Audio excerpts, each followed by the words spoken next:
Je vais vous parler, mesdames du jury, membres du jury, je vais vous parler à la fois de la clé et à la fois tenter de dresser un portrait de l'industrie du sexe au mois de mars 2011 à Montréal. J'aimerais remercier, avant de commencer, en fait, Réa Jean, qui est dans la salle, qui est docteur maintenant en philosophie de l'Université Sherbrooke et Laval, qui a fait la recherche qui sous-tend la présentation que je vais vous faire. Tout d'abord, la concertation des luttes contre l'exploitation sexuelle existe depuis 2005. Elle est née du désir de féministes d'ici, outrées de voir combien l'industrie de la prostitution, un autre nom qu'on peut donner à l'industrie du sexe, avait réussi, au fil des années, à s'imposer comme une industrie légitime au Québec comme partout dans le monde, et que ses défenseurs se trouvaient dans le mouvement des femmes, les universités, sur la rue et dans les médias. C'en était trop. Nous étions quelques-unes et quelques groupes, les Calax pour les nommer, qui voulaient remettre à l'ordre du jour du mouvement contre la violence envers les femmes et pour l'égalité pour toutes, un regard sur la prostitution sous toutes ses formes. Nous avons donc tout d'abord demandé à l'Institut de recherche en études féministes de faire avec nous une recherche sur la traite à des fins sexuelles au Québec. Cette recherche qui vise à mieux cerner le visage de la traite à des fins sexuelles, qu'elle soit interne ou internationale, cherche à déconstruire le discours de banalisation et le refus de reconnaître que la traite est une réalité au Québec et qu'elle se conjugue avec le développement de l'industrie du sexe. Cette recherche sortira sous peu et permettra de bien situer comment l'industrie du sexe représente en fait le nouvel ordre patriarcal. Pour reprendre certains éléments de la recherche, un scoop, la recherche donc, certains des éléments permet de noter qu'il existe et persiste, malgré les avancées du féminisme dans le monde, deux types d'ordre patriarcal, en fait. Un ordre patriarcal traditionnel qui voit les femmes divisées en deux groupes, celui des femmes qu'on épouse et l'autre qu'on achète. Les conservateurs de tout acabit s'acharnent à maintenir cet ordre-là. On a des exemples très près de nous, je n'ai pas besoin de vous les nommer, j'espère, membres du jury. Le nouvel ordre patriarcal, quant à lui, et là je cite la recherche, impose toujours aux femmes des modèles normatifs, mais celles-ci doivent désormais les cumuler, composant avec les nouveaux droits des femmes, droit au travail, à l'autonomie économique, droit à la liberté sexuelle, etc., et travestissant une partie de ceux-ci pour servir les intérêts de qui? Les intérêts masculins. Le patriarcat appelle les femmes à être à la fois de bonnes épouses, de bonnes mères, de bonnes travailleuses et de bonnes amantes avec leurs conjoints. Mais on observe un effritement partiel de l'ordre patriarcal dans l'espace domestique, notamment grâce à l'égalité juridique des conjoints-conjointes, une approche libérale de la contraception et de l'avortement, l'autonomie économique d'un nombre croissant de femmes et le partage, très partiel, des tâches domestiques. Cela contribue à maintenir en place une catégorie de femmes spécialisées, les prostituées, qui est là pour garantir à l'ensemble des hommes des services sexuels multiples, variés, illimités, disponibles en tout temps et en tout lieu. L'exigence d'une disponibilité quasi infinie de services sexuels pour l'ensemble des hommes constitue même un mode renouvelé d'affirmation du patriarcat dans nos sociétés actuelles. Fin de la citation. Le nouvel ordre patriarcal, âprement défendu par des penseurs et des penseuses, se présentant comme très libéraux, anarchistes ou postmodernes et en opposition avec l'ordre patriarcal traditionnel, sert de socle à l'industrie du sexe. Mais l'industrie du sexe, c'est quoi? Le petit Robert définit le mot industrie comme étant l'ensemble des activités économiques ayant pour objet l'exploitation de matières premières de sources d'énergie et leur transformation en biens de production ou de consommation, que c'est intéressant. Dans notre dictionnaire féministe, l'industrie du sexe, c'est 3 choses. C'est tous les lieux, tous les espaces virtuels ou médiatiques où la nudité des femmes et leur sexualité est mise en marché pour vendre un produit, pour répondre à la demande des hommes dont on a parlé plus haut et pour faire de l'argent. L'industrie du sexe, ce sont des compagnies, des individus, des groupes ou toute activité économique participant au processus de transformation des femmes en biens de consommation. Finalement, et pas le moindre, comme je viens de le mentionner, l'industrie, c'est surtout dans la vie des femmes un processus par lequel les femmes sont transformées. Depuis les années 60-70, Daniel en a fait un bon tour. Cette industrie n'a pas cessé de croître et de transformer les femmes, de plus en plus de femmes, en marchandises pour un marché de plus en plus lucratif. La courbe de croissance de l'industrie du sexe est liée à l'avancement concurrent de l'ordre patriarcal traditionnel, du nouvel ordre patriarcal et des nouvelles technologies. Ainsi, l'industrie du sexe se décline de plusieurs façons, mais nous nous concentrons ici sur 3 formes d'exploitation sexuelle commerciale, soit la publicité sexiste, la pornographie et la prostitution. La pornographie, l'un des lieux privilégiés pour faire accepter aux femmes certains comportements ou certaines images d'elles-mêmes, a progressé de façon exponentielle avec l'arrivée des appareils vidéo, comme le mentionnait Daniel, Internet, et bientôt on nous annonce le 3D et la réalité virtuelle. Son contenu a aussi pris une autre allure avec l'acceptation de plus en plus grande d'actes déshumanisants, dégradants et extrêmement violents, l'utilisation de plus acceptée de jeunes femmes, voire de fillettes ou de femmes ayant l'air de fillettes, etc. De son côté, la publicité sexiste, autre lieu d'entraînement à accepter une certaine vision de nous-mêmes et de notre sexualité, fait un retour aujourd'hui à Montréal. La plupart d'entre nous, citoyennes et citoyens, n'avons pas une idée précise de ce qu'est l'industrie. C'est pourquoi l'athlète, n'écoutant que son courage, a décidé d'amorcer de façon exploratoire un portrait de l'industrie du sexe à Montréal.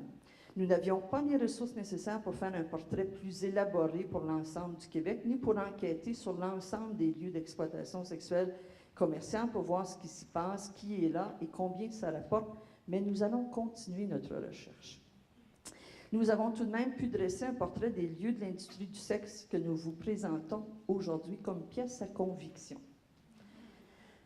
À partir de diverses sources, journaux, bottins, sites Internet, rencontres avec des femmes ayant été dans la prostitution et certains services policiers, nous avons pu répertorier à Montréal, au mois de mars 2011, 353 lieux d'exploitation sexuelle commerciale.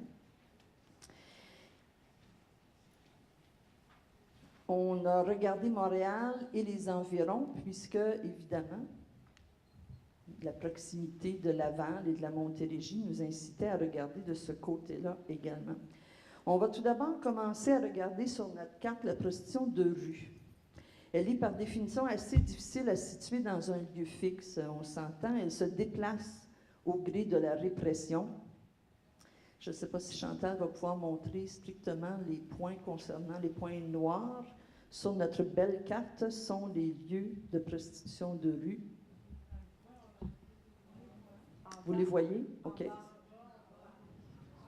Vous voyez la légende à droite, évidemment. Petit problème technique que j'avais bien peur qu'il se passe, parce qu'en plus, il me reste moins de 5 minutes.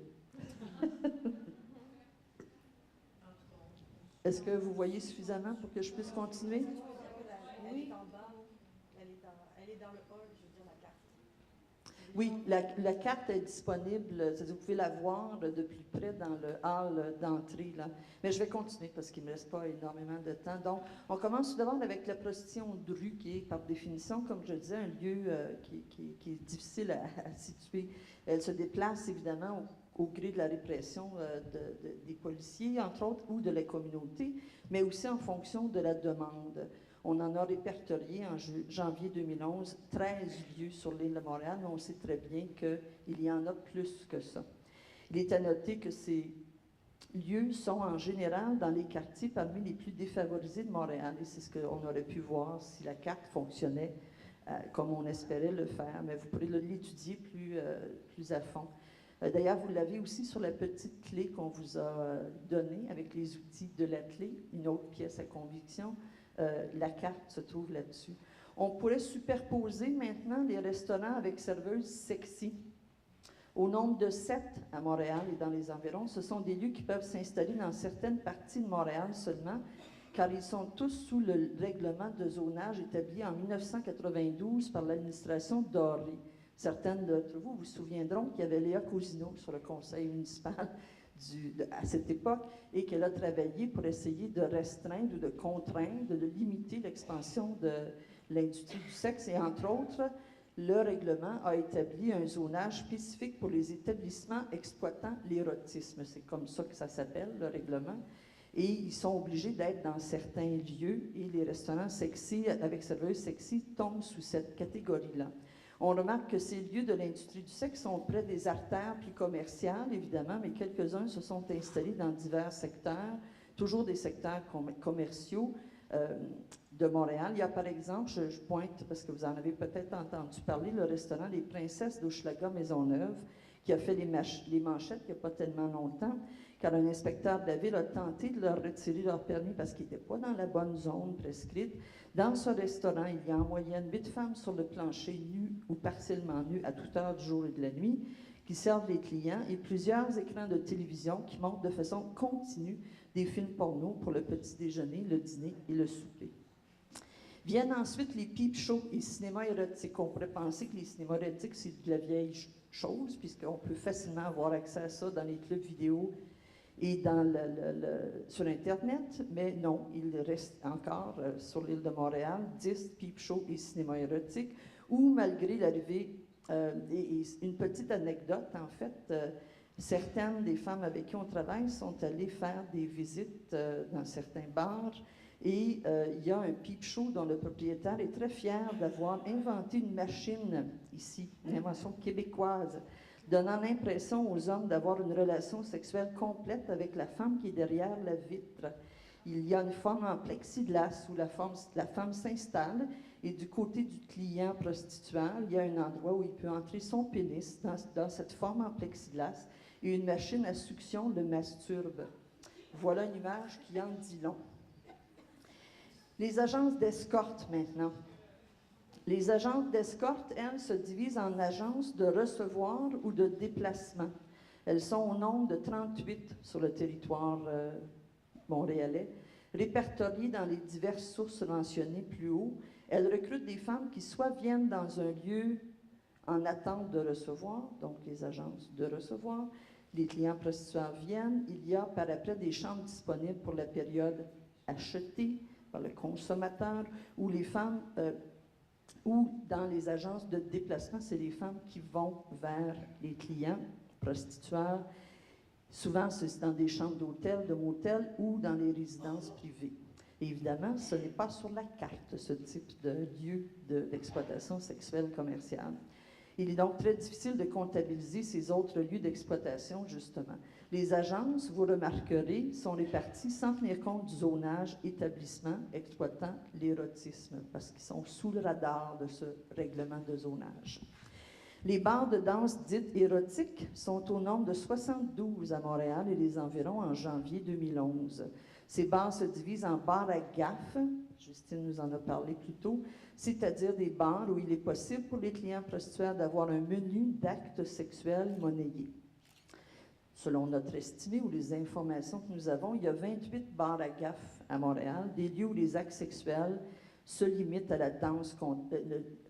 Il y a 28 bars à gaffe à Montréal, selon les informations. Les autres bars sont normalement, mais ça tend à changer, vous allez en entendre parler en fin de semaine, durant le tribunal.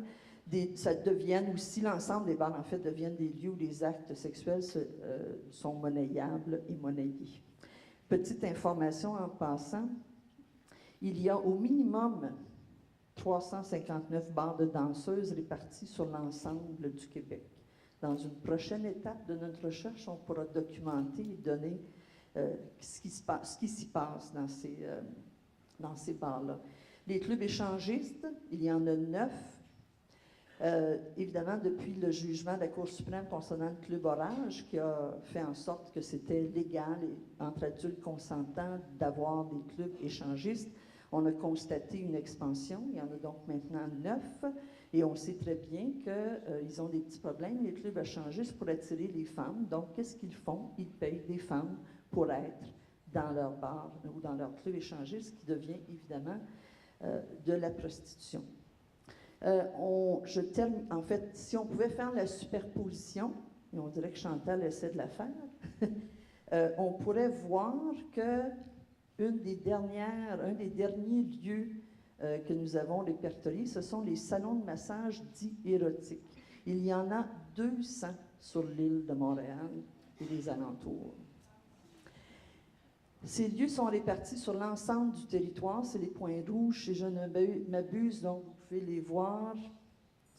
Ce ne sont pas des lieux reconnus comme étant des établissements exploitant l'érotisme, donc ils passent sous le règlement. Ils rentrent en fait dans la catégorie des permis commerciaux pour soins personnels, c'est-à-dire comme les salons de coiffure et d'esthétique. On sait que dans ces salons, il y a tout particulièrement des femmes racisées. Il suffit de regarder, puis on n'a pas besoin de faire une grande recherche, mais on va quand même fouiller de façon plus systématique. Il suffit de regarder la publicité de ces salons de massage-là, où on vend la soumission des femmes asiatiques, la chaleur des femmes latinos, la bestialité des femmes africaines, etc., etc., et que les actes sexuels vendus sont, comme pour les bars à gaffes, dans le fond, et les agences d'escorte, très diversifiés. Donc, voici le portrait de l'industrie du sexe à Montréal et ses environs, pris de façon instantanée. Je le répète, c'est vraiment sur une période de 2 mois et à partir des données qui sont accessibles.